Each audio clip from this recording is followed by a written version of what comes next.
Here is something that should genuinely bother you. You are operating right now with a machine inside your skull that took the most complicated signal in the physical universe, a continuous river of compressed air vibrations, and turned it into meaning, not slowly, not with a manual. As an infant, before you could hold a spoon, before you understood what a table was, you cracked one of the most statistically complex codes in all of nature. And nobody taught you the rules, you just listened. That is the mystery we are going to pull apart today, not with vague wonder, but with the actual physics of what is happening inside the biological hardware. Let us start with the raw physical reality of sound, because most people have a completely wrong picture of what speech actually is.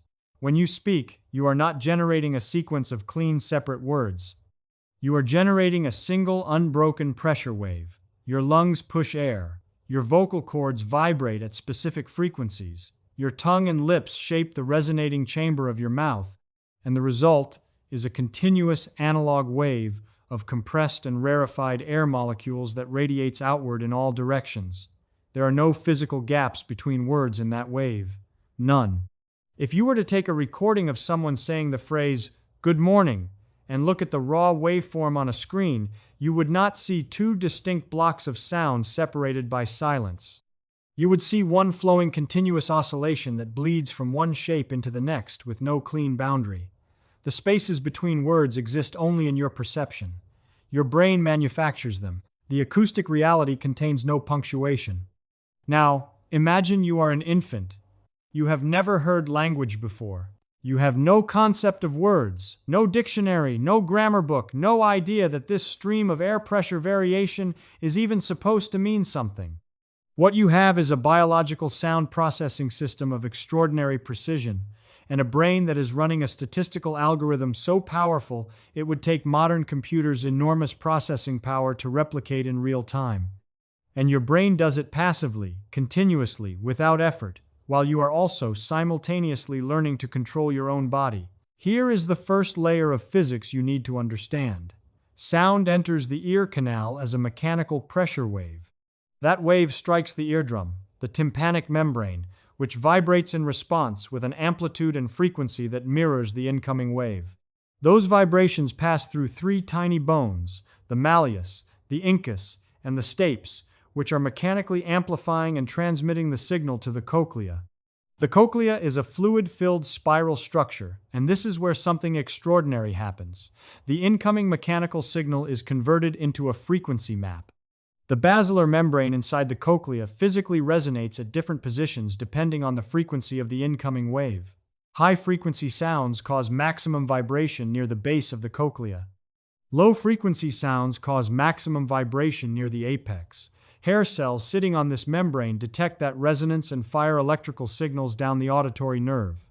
What arrives at the brain is not a continuous wave anymore. It is a spatially organized frequency map, a neural representation of the spectral content of the sound, updated continuously thousands of times per second. That signal travels up through the brainstem, through relay stations in the thalamus, and arrives at the primary auditory cortex in the temporal lobe.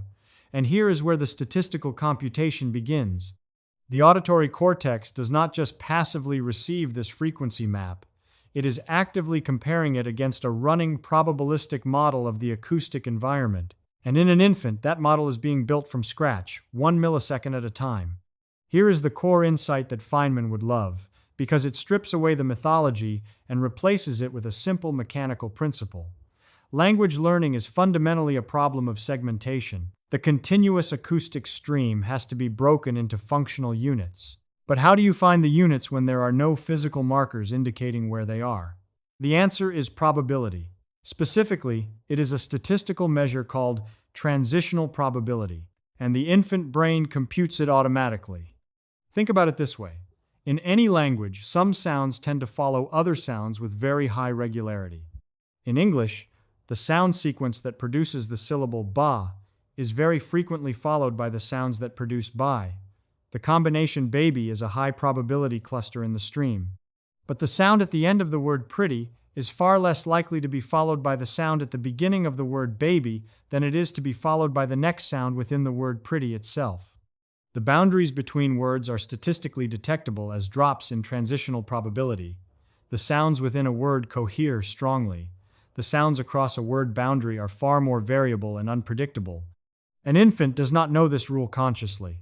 The brain simply counts. It tracks the frequency of co-occurrences across millions of acoustic events, and it builds a probability map of the sound landscape. The segments that emerge from this map, the high probability clusters, become the candidate units of language. This is not a metaphor. This is the actual computational mechanism.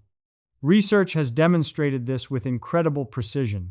Infants, as young as 8 months, can detect statistical patterns in streams of artificial syllables after just 2 minutes of exposure. 2 minutes. With no reinforcement, no instruction, no sleep, no repetition across days, the biological hardware runs the algorithm in real time and extracts structure from pure probability within the duration of a television commercial. The brain is not waiting for a teacher. It is a statistical engine that cannot stop processing. Now let us go deeper into the hardware, because the brain does not just detect these statistical patterns passively, it physically rewires itself to encode them. This is where the concept most people call neural plasticity enters the picture, and it is worth understanding what that phrase actually means in physical terms. Every neuron in your auditory cortex has synaptic connections to other neurons. A synapse is a junction, a gap across which one neuron releases chemical neurotransmitters that bind to receptors on the receiving neuron and either increase or decrease its likelihood of firing. The strength of that connection, how much influence neuron A has on neuron B, is not fixed, it is modifiable, and the basic rule governing modification is something close to a Hebbian principle. Neurons that fire together wire together. When the auditory cortex repeatedly processes a specific acoustic pattern, the neural circuits that respond to that pattern become increasingly synchronized. Their synaptic connections strengthen. They become more efficient at activating each other. The physical structure of the tissue changes to reflect the statistical structure of the environment. Think about what this means for the infant. Every time the sound pattern corresponding to the word baby fires a particular distributed circuit in the auditory cortex, that circuit gets marginally stronger. Every repetition lays down a thicker synaptic pathway. After thousands of exposures, the circuit is robust, fast, automatic. The pattern is physically inscribed into the tissue. The word is not stored in memory as a symbol with a dictionary definition. It is stored as a physical configuration of strengthened synaptic weights across a population of neurons. The abstract linguistic concept has become a concrete material structure. And this brings us to the most important physical constraint in the entire story. The capacity for this kind of rapid synaptic modification is not constant across the lifespan. It is governed by a biological clock. In early development, the brain exists in a state of extraordinary synaptic flexibility. The density of synaptic connections is actually higher in the infant cortex than in the adult cortex. The brain is overproducing connections, keeping its options open, maintaining a kind of architectural plasticity that allows it to be precisely shaped by the specific statistical environment it encounters. The concrete, to use a physical analogy, is genuinely wet. New structure can form rapidly and cleanly. But the brain also runs an optimization process. Unused connections are pruned. Synaptic pathways that are not repeatedly activated weaken and eventually disappear. This is not a failure of the system. It is the system working as designed. You cannot maintain millions of equally strong connections without catastrophic metabolic cost. The brain must specialize. It must commit to the acoustic statistics of the environment it has actually experienced, and it must release the neural resources dedicated to acoustic patterns it has never encountered. A Japanese infant who has never heard the English distinction between the sounds represented by the letters R and L will prune the neural circuits dedicated to that acoustic boundary. Those circuits had the potential to distinguish those sounds during the critical period. The potential existed in the hardware, but potential without activation is eliminated by the optimization process. By the time you are about 1 year old, your phoneme boundaries, the specific acoustic distinctions your auditory system treats as categorically different sounds, have been determined. A phoneme boundary is not a fixed physical threshold. It is a learned statistical artifact. The boundary between the sounds ba and pa in English corresponds to a parameter called voice onset time, the delay between the release of air and the vibration of the vocal cords. English speakers treat a voice onset time of roughly 30 milliseconds as the categorical boundary. Sounds below that threshold are heard as ba, sounds above it are heard as pa. But other languages draw that line in different places or draw additional lines, creating phoneme categories that English does not possess. The Thai language has 3 categories where English has 2. The Hindi language has distinctions that English treats as the same sound. A native English speaker listening to those distinctions is not simply unfamiliar with them. The neural machinery for detecting them has been physically downregulated. The hardware optimization has already occurred. The concrete is dry. This is the core physical explanation for what adults experience when trying to learn a foreign language. It is not a failure of intelligence or effort or memory. It is a consequence of the optimization process that the brain performed during the critical period. The auditory cortex is not equally sensitive to all possible acoustic distinctions. It is maximally sensitive to precisely the distinctions that were statistically relevant in the native language environment. Foreign sounds that fall within a native phoneme category are perceived as the same sound even when they are physically different. The brain is not failing to hear them. The brain is classifying them rapidly and automatically, using the statistical model it built during infancy, and that model does not have the necessary resolution to distinguish sounds that were irrelevant to its native acoustic environment. Now, this does not mean that adult language learning is impossible. The concrete does not become infinitely rigid, but the biological processes underlying adult learning are fundamentally different from those underlying infant acquisition.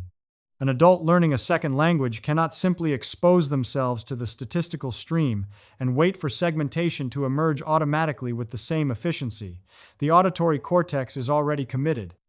The adult learner must engage explicit cognitive mechanisms, attentional resources, declarative memory systems, to compensate for the reduced plasticity of the primary auditory hardware. The adult can learn the phoneme boundary consciously.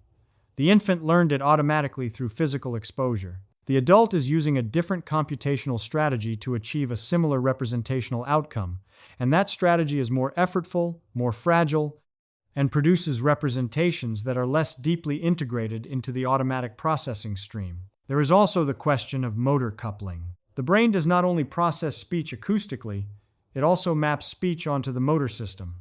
There is a circuit in the brain, spanning regions in the temporal and parietal and frontal lobes, that couples the acoustic representation of speech sounds with the motor programs required to produce those sounds.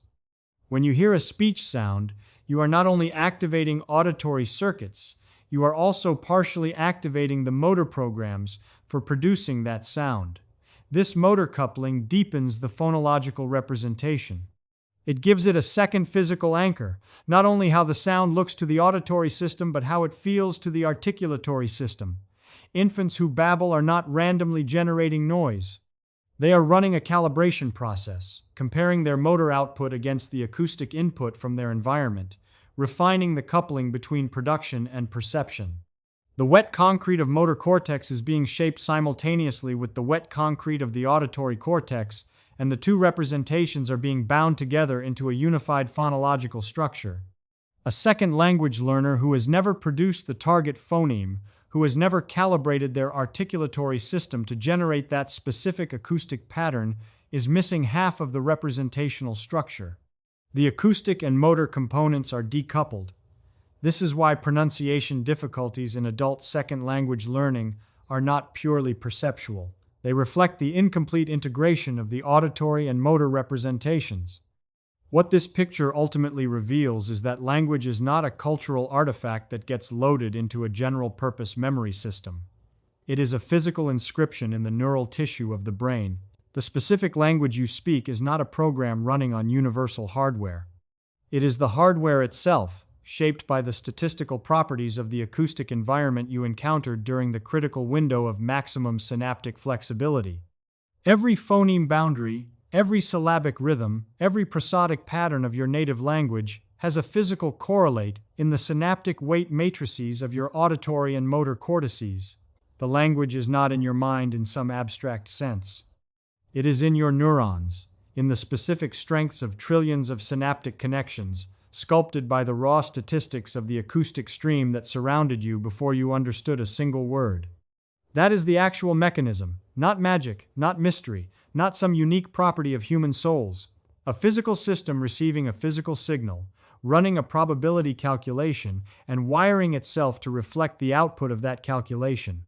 The brain of an infant is the most sophisticated statistical signal processor in the known universe, and what it is doing when it learns a language is the same thing physics does everywhere, finding the patterns in the noise and building the most efficient possible structure to represent them.